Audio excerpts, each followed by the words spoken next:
Bom pessoal, bom dia, boa tarde, boa noite, depende do horário que vocês estão vendo a aula. Hoje a gente vai começar a frente B de História.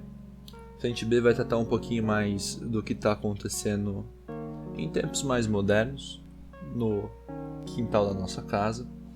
Enquanto a frente A vai estar tratando pra gente de coisas mundiais, da história mundial e de algo que vai se pautar num passado um pouco mais remoto. Vocês vão perceber então que a gente vai ter um espaço de tempo muito grande compreendido entre o momento que a gente está atualmente na frente A, que é o fim de Roma, que vai ser em 476 depois de Cristo, e o momento que a gente vai estar falando da descoberta, entre muitas aspas, da América, certo? O que eu quero que vocês tenham em mente então com isso? Talvez algumas das coisas que a gente vai discutir aqui não fiquem tão claras. Eu vou tentar dar explicações breves à medida do possível para a gente poder aprofundar mais quando for o momento dessas explicações. Essa primeira aula a gente vai estar discutindo os povos pré-colombianos e o esquema de colonização da América. Quando a gente vai falar desses povos pré-colombianos, a gente vai tentar abordar uma perspectiva que trate a questão dualista das duas visões, o contraste entre a visão espanhola e a visão do ameríndio sobre essa, novamente entre muitas aspas, descoberta da América. Por quê? A noção de descobrimento, ela passa uma impressão de que não havia uma América antes da chegada dos europeus, que a América passa a existir e passa a ser importante apenas após sua chegada. O que é uma realidade bem diferente, obviamente, para os ameríndios, para os povos que aqui estavam antes da chegada desses europeus. Então essa visão europeia, que parte de uma noção de descoberta, de expansão da civilização e progresso para povos selvagens, toda a carga religiosa que vem da expansão do cristianismo para um povo cuja alma ainda pode ser salva por Deus, da motivação que havia a busca pelas novas terras, pelas riquezas, em especial o ouro, para alimentar a riqueza europeia, existe também uma história ameríndia. História de um povo que foi invadido, teve o seu mundo destruído, a sua história apagada propositalmente, teve a sua religião e cultura dilacerada e negada, e teve seu povo, sua família, todos dominados. Então este contato dos europeus com os ameríndios, que vai ser um pouquinho mais abordado no capítulo seguinte, é um contato que se dá de maneira extremamente violenta, mas também carregado de um sentimento de admiração do exotismo. Aos europeus admirava-se muito o exotismo desses povos ameríndios, pois eram civilizações complexas, com uma alta organização social, uma burocracia própria, os próprios modelos de escrita, matemática, astronomia, centros urbanos maiores que os próprios centros europeus. Nós temos relatos de viajantes, relatos de exploradores espanhóis que vão colocar Tenochtitlan, capital azteca, como uma cidade maior do que as maiores cidades da Espanha, com feitos arquitetônicos que eram impensáveis para os europeus à época.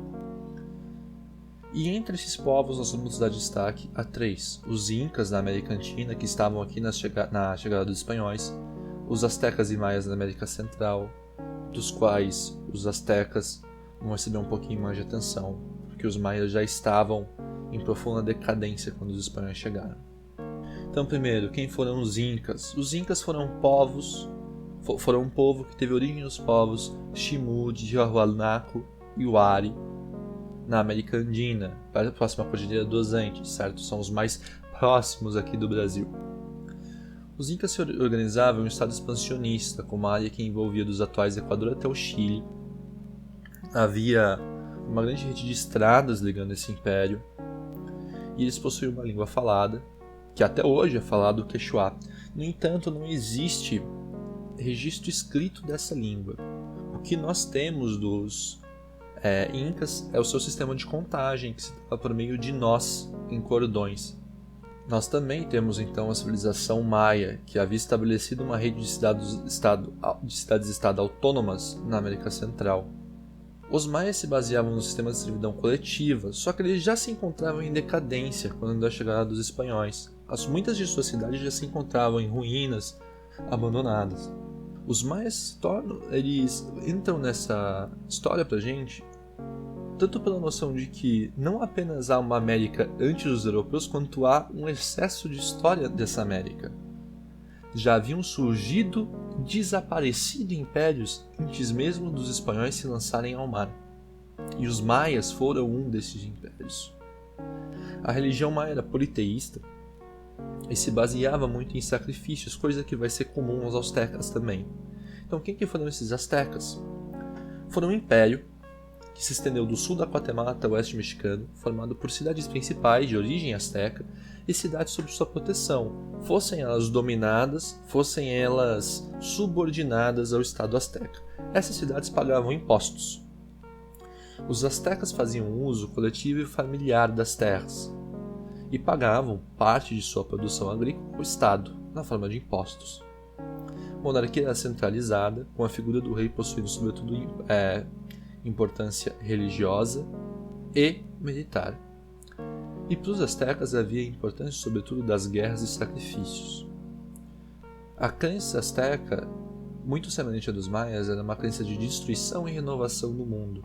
E para manter os deuses sem destruir o mundo, eram necessários esses sacrifícios. Muitas vezes os sacrificados eram prisioneiros de guerra. No entanto, não é uma coisa que não seja de conhecimento nosso, que havia de fato sacerdotes ou mesmo políticos que eram preparados desde uma infância para esses sacrifícios em momentos de crise. Poxa, e como esses povos lidaram com a chegada dos espanhóis? Isso a gente vai estar tratando no próximo capítulo, então aperta o cinto e vamos lá. Dando início então ao módulo 2 da frente B, as colonizações da América, a gente vai começar pela conquista espanhola. E o capítulo da conquista espanhola abre-se com uma frase do grande poeta chileno Pablo Neruda, que é a seguinte: a fome, a cruz e a espada iam dizimando a família selvagem. Ou seja, a pobreza provocada pela chegada dos europeus aos povos ameríndios, as tentativas forçadas de cristianização e o constante embate militar, que muitas vezes não se tratava de um embate, mas sim de um massacre, dizimavam todo e qualquer semblante de memória nativa. Então a fome é essa mudança no sistema de trabalho, além da doença, as epidemias que foram trazidas pelo conquistador. Os povos ameríndios não tinham imunidade contra as doenças europeias. A cruz envolve todo o trabalho da Igreja Católica para essa conversão, e a espada fala por si só. Iniciando então por um aprofundamento sobre a civilização maia.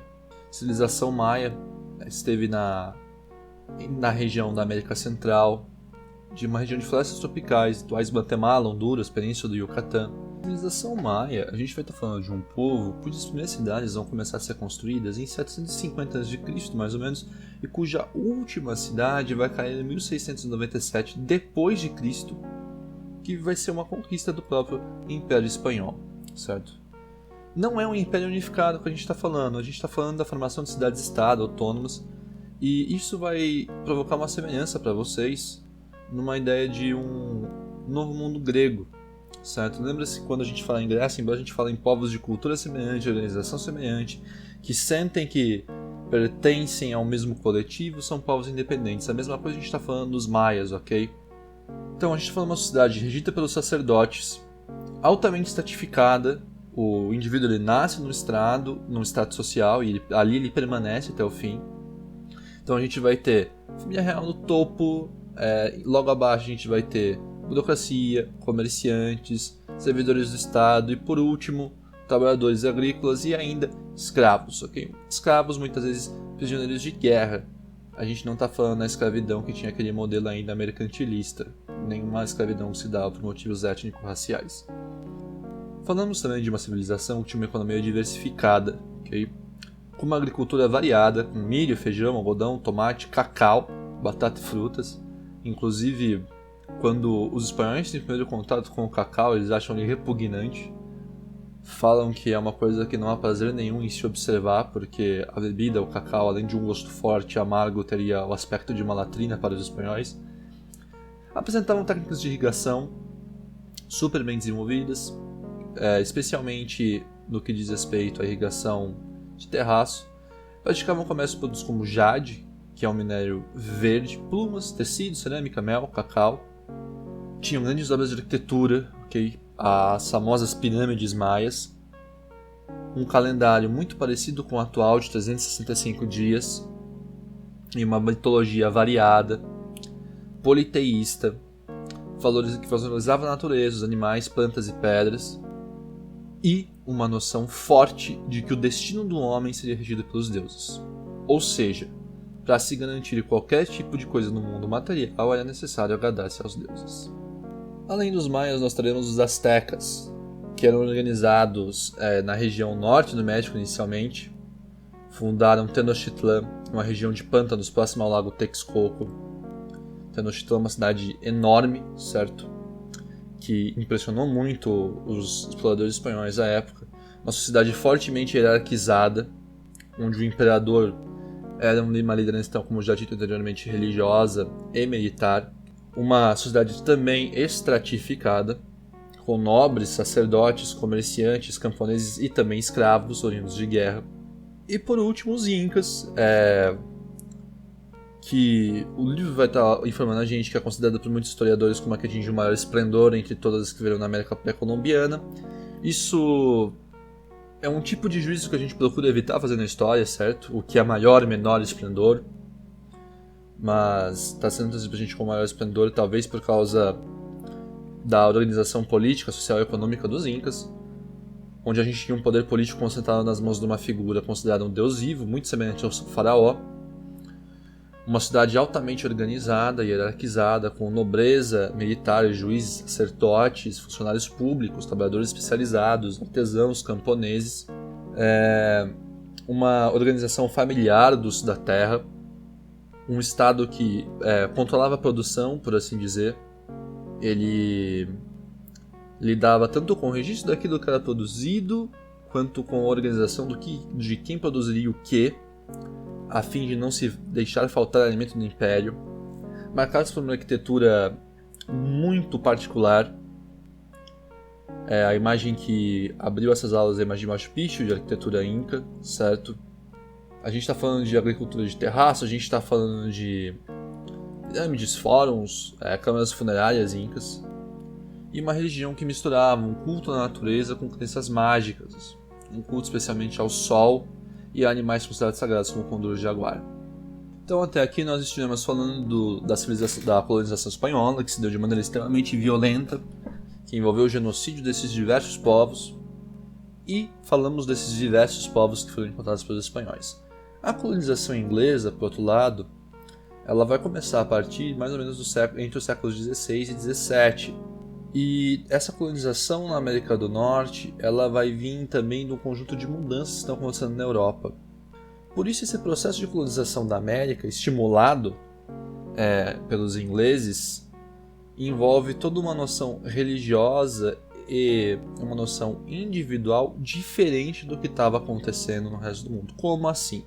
O processo de colonização da América do Norte pelos ingleses envolveu uma noção de liberdade para os colonos que não havia tão forte no restante da Europa. Então, na América do Norte, onde se desenvolveram as 13 colônias, nós teremos uma diferença muito clara entre a economia das colônias do Norte e a economia das colônias do Sul. Onde as colônias do Norte são aquelas colônias que a gente costuma falar que são de povoamento, e as colônias do Sul seriam colônias mais para o modelo de plantation, exportação. E aí que entra aquele caráter religioso, aquele caráter individual que eu falei mais cedo. As colônias do Norte vão ser fundadas por imigrantes puritanos. O pessoal que estava sendo perseguido na Inglaterra migrou para a América para levar o mesmo estilo de vida que tinha na Europa, mas sem essa perseguição. Então a gente vai ter uma certa semelhança com a Inglaterra, porque o clima não é muito diferente. E uma coisa na agricultura que vai envolver as policulturas. Por quê? Porque vai ser voltado para o mercado interno. Vai ser voltado para o consumo dessa própria população. Então o trabalho vai ser familiar, a pequena propriedade vai ser mais prevalente, vai haver a pesca, comércio de peles, construção de navios, tudo isso vai estar envolvido num contexto específico do norte. No sul, a gente vai ter uma colonização que tem mais a ver com grandes proprietários, com o esquema de plantation. A mão de obra das plantações vai ser mão de obra escrava. Mas o que vai realmente diferenciar a colonização inglesa das outras colonizações não será a questão colonização de povoamento, colonização de exploração, e sim a noção do comércio triangular.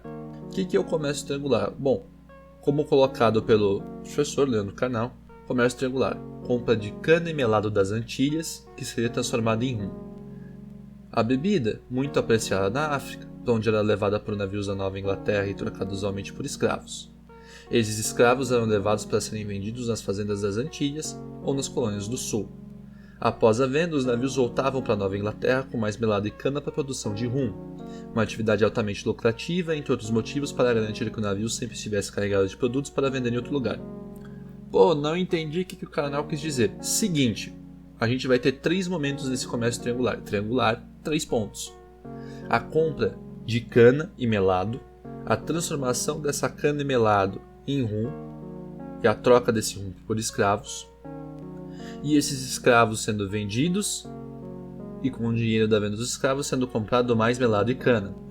Então comprava-se melado e cana para fabricar rum. Esse era um ponto. O segundo ponto era vender esse rum para comprar escravos. O terceiro ponto era vender os escravos para comprar melado e cana. Então este é o comércio triangular, da qual a Nova Inglaterra fazia parte. Pô, falamos de colônia do norte, falamos de colônia do sul. E o meio? O meio é uma zona de transição. Vai ter minifúndio, vai ter latifúndio. Vai ter uma mescla da economia voltada para o mercado externo e interno. Certo?